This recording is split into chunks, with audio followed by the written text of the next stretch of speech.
किसी पार्क, किसी यूनिवर्सिटी के कोने में जाकर अगर आपने नमाज अदा कर दी किसी मजबूरी के चलते रमजान में या आए किसी आम दिन में, तो आप क्रिमिनल हो गए। आपके खिलाफ जो है देशद्रोह का मोर्चा खोल दिया गया। किसी मॉल में अगर आप किसी कोने में जाकर कहीं नमाज पढ़ लें मजबूरी के तहत, तो आपके खिलाफ देशद्रोह का मोर्चा खोल दिया जाता है।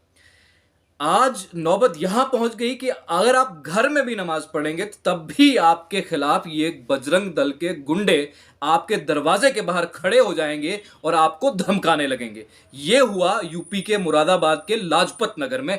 वीडियो देखिए, सुनिए इस बजरंग दल के आतंकी को ये क्या कह रहा है। रोहन सक्सेना, प्रदेश अध्यक्ष राष्ट्रीय बजरंग दल।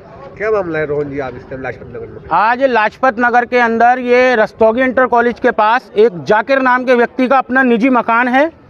उसके अंदर उसके द्वारा मुस्लिम समाज के लोगों को बुलाकर और नई परंपरा डालकर यहाँ नमाज अदा कराई जा रही है, जिसका विरोध स्थानीय लोगों ने और राष्ट्रीय बजरंग दल के कार्यकर्ताओं ने सबने मिलकर सामूहिक रूप से किया है।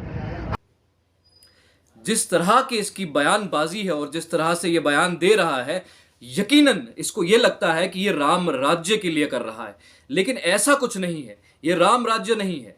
ये जो आप बना रहे हैं रावण राज्य हो सकता है, राम का राज्य नहीं हो सकता। राम कभी भी किसी के दरवाजे के ऊपर डंडे लाठियां लेकर कभी नहीं जाते और कभी उसको नहीं रोकते कि तू क्या खा रहा है, तू क्या इबादत कर रहा है, क्या क्या आस्था है तेरी, क्या प्रेयर है तेरी।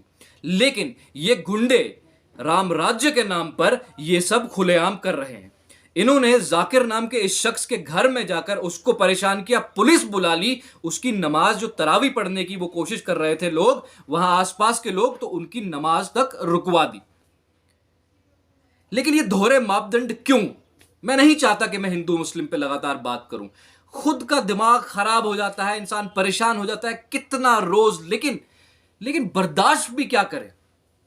आज से कुछ दिन पहले हनुमान चालीसा का जाप एक कैफे के अंदर कुछ युवकों ने किया।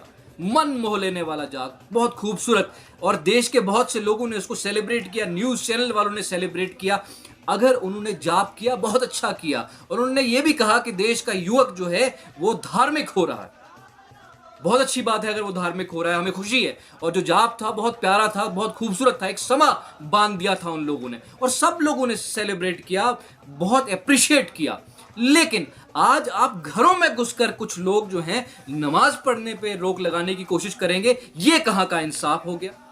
ये किस तरह का इंसाफ हो गया? ये किस तरह का राम राज्य हो गया? आप हमें बता दीजिए। यूपी में जो कुछ हो रहा है वो आपके सामने है। अब घरों के अंदर नमाज पढ़ने पर रोक लगा रहे हैं। हम समझते हैं आपकी तकलीफ को, आपके सियासी पार्टी के लोगों की तकलीफ को, लेकिन इससे हासिल क्या होगा? इससे क्या अचीव कर लेंगे आप? देश में नफरत का जहर घोलकर क्या मिल जाएगा? देश में दंगे का माहौल बनाकर क्या मिल जाएगा? देश में एक दूसरे के खिलाफ लोगों को खड़ा कर कर क्या हासिल कर लेंगे आप? कुछ भी नहीं, कुछ भी नहीं। और आपको जो लगता है कि आप हासिल कर लेंगे सत्ता, पैसा, ताकत, तो आपकी बहुत बड़ी गलतफहमी है। क्योंकि जब देश ही नहीं रहेगा, ये सत्ता, पैसा, ताकत, ये सब किस काम?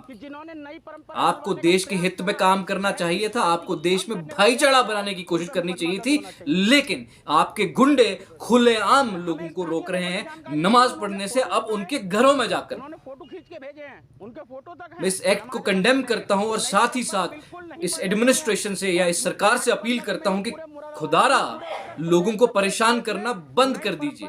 आप जहां जो है टांग अड़ाने की कोशिश कर रहे हैं, यकीन जानिए ये बहुत महंगा पड़ने वाला है, बहुत मुश्किल में डाल सकता है इलाके को, पूरे मुल्क।